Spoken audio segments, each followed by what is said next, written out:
Well, that was fast. It was just Sunday afternoon when Donald Trump announced by tweet that Republican Congressman John Ratcliffe was his pick to replace Dan Coats as Director of National Intelligence. 5 days later, poof, Ratcliffe self-destructed. This afternoon, Trump announced that actually, just kidding, Ratcliffe's not his pick for DNI after all. He blamed the media for Ratcliffe bursting into flames 5 days in without any mention of the bevy of self-inflicted wounds that sank his nomination, from apparently padding his resume and rounding up his track record to his lack of experience in national security or intelligence, to say nothing of the lukewarm reception Ratcliffe got from Senate Majority Leader Mitch McConnell. Now, if you feel like you've heard this song before, with a Trump pick for a big job imploding out of the gate, well, you're not wrong. By our count, this is the 35th time one of Trump's nominations went busto, forcing Trump to pull a 180. When asked what Ratcliffe's demise says about the White House's vetting process, Trump did a 180 of his own. Watch this. I think the White House is a great vetting process. You vet for me. When I give a name, I give it out to the press, and you vet for me. The vetting process for the White House is very good, but you're part of the vetting process, you know? I give out a name to the press, and they vet for me. We save a lot of money that way. Oh, okay, man. So your vetting process is our fault. Got it. You're also saving money by not actually vetting anybody and letting us do it for you. Perfection. So maybe we shouldn't be surprised that Ratcliffe met this fate. But as we wait for round 2 of presidential roulette DNI edition, it's worth taking a moment to see the proverbial forest for the trees here. Because this is more than just a mere hiring decision. The DNI, a position created in the wake of 9/11, is the top intelligence official in the nation, coordinating all of the other intel agencies. It's on the intelligence community's Mount Rushmore. Who the president picks for that gig matters. It determines the strength of the entire intelligence community. And it's not hard to see why Donald Trump might want to rein in the intelligence agencies, as he put it. The intel community has been a thorn in his side, particularly when it comes to Russia, taking every opportunity to point out that, yes, Russia interfered in our election in 2016. Russia never stopped, and Russia is trying to do it again. In January 2017, they put out that withering report on how Vladimir Putin ordered the attack on our election in order to help Trump. Something that, according to the Mueller report, so upsets Trump because it feels to him like a challenge to his legitimacy. Now, we can extrapolate from Ratcliffe's qualifications for the DNI job what this White House occupant is really looking for in the next director of national intelligence, what Trump's help wanted ad would say. It might say things like, must be willing to attack special counsel Robert Mueller during his confirmation hearings, must want to settle Trump's scores and exact vengeance for the Russia investigation. Or, as The Economist put it, quote, Donald Trump wants a loyalist as America's top intelligence official. Whoever the president picks next, the hunt is on, and it might end sooner than we think. Trump today says he's got a short list in his pocket with 3 names on it, and he'll be mulling it this weekend, while you pay for his latest vacay at his golf resort in New Jersey.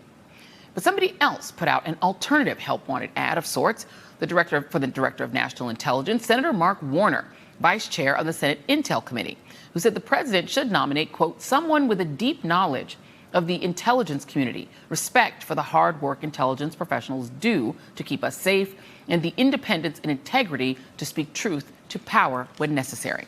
And we shall see which of those help wanted ads prevails. Joining us now is Senator Ron Wyden, Democrat from Oregon, and a member of the Senate Intelligence Committee.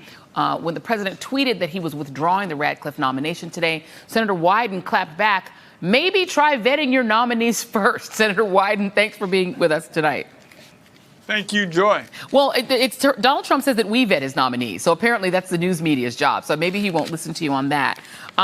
Most bizarre theory of vetting I've ever heard, Joy. I mean, I know the standards have changed a lot with the Trump administration, but we are not talking about national dog catcher here. We're talking about the director of national intelligence. And in particular, we need somebody who will tell it straight to Donald Trump, not twist the facts for Donald Trump. But isn't it the case that if anyone tells it straight to Donald Trump, they're going to tell him again that Russia attacked our election and that other foreign countries are potentially working up to attack our election, and that makes him feel insecure? So how likely is it that he would ever pick someone who would be willing to tell him hard truths?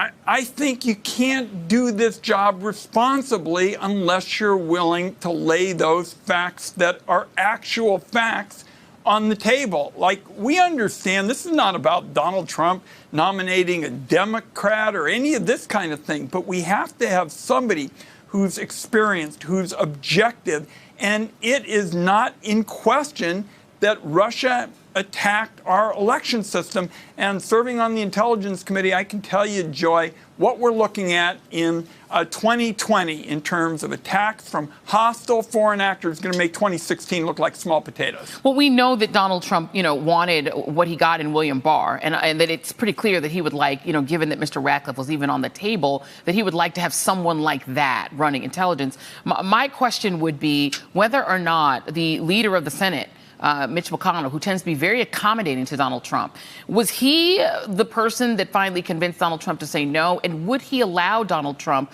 to put a William Barr-esque person in as DNI? My sense is that Republican senators are really wrestling with this because they know Donald Trump has got one more election. He's very popular with primaries, but they are branding their party for the longer term. And when you look at Devin Nunes and Ratcliffe and the like, a lot of the Republicans on the Intelligence Committee have been leaning a little bit more towards an institutional approach and acknowledging that the Russians attacked us. Now let's see if Trump's going to go along with that. And I think that the challenge is that, the Republican Party for a very long time prided itself as being Russia hawks, like in the Reagan era. And I wonder if when you talk to your colleagues behind the scenes, how far are they willing to let Donald Trump degrade the intelligence community, essentially just to make himself feel better because he doesn't want to hear what Russia did to help him in 2016? I've had plenty of differences of opinion with my colleagues. I was the one no vote on the election security report because I thought there needed to be a more activist role for the federal government. When you're getting attacked by the Russians, you don't send the county IT person out there to fight the Russians. But I do think my colleagues now on the Intelligence Committee are going to say, no Ratcliffes, no Nuneses. We want somebody who acknowledges what the real threats are. And Trump is going to have to make a call. Is he going to try and say, I only care about somebody who shares my conspiracy theories? Or am I going to go with the Senate Republicans, particularly on the Intelligence Committee, who are going to say we're not going there? Well, one of the concerns about people when they looked at Ratcliffe was the fact that he would then have access to all of the information about the ongoing investigations, national security investigations that still relate to what happened in 2016.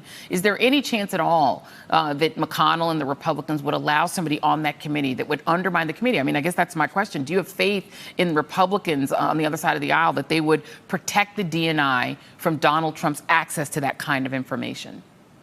So far, the Republicans on the Intelligence Committee have drawn a line. They have said, look, we are supportive of the Trump administration. We understand that the president sees things differently than we do on a number of occasions, but now they're going to have to actually fight back against people who aren't objective and aren't willing to have some connection to the facts. It comes down now, finally, America once again has a chance to get a qualified nominee in there. If Donald Trump isn't willing to have that kind of person, I'm going to do everything I can, A, to oppose an unqualified person and push my Republican colleagues in the Senate to recognize this is a question of country first. Senator Ron Wyden, member of the Senate Intelligence Committee, really appreciate you being here tonight. Thank you. Thanks for having me. Thank you. And still ahead tonight, a new investigation from House Democrats takes us back to the very, very beginning, day one, square one of the Trump administration. And what they found is amazing. That story is next. Stay with us. Hey there, I'm Chris Hayes from MSNBC. Thanks for watching MSNBC on YouTube. If you want to keep up to date with the videos we're putting out, you can click subscribe just below me or click over on this list to see lots of other great videos.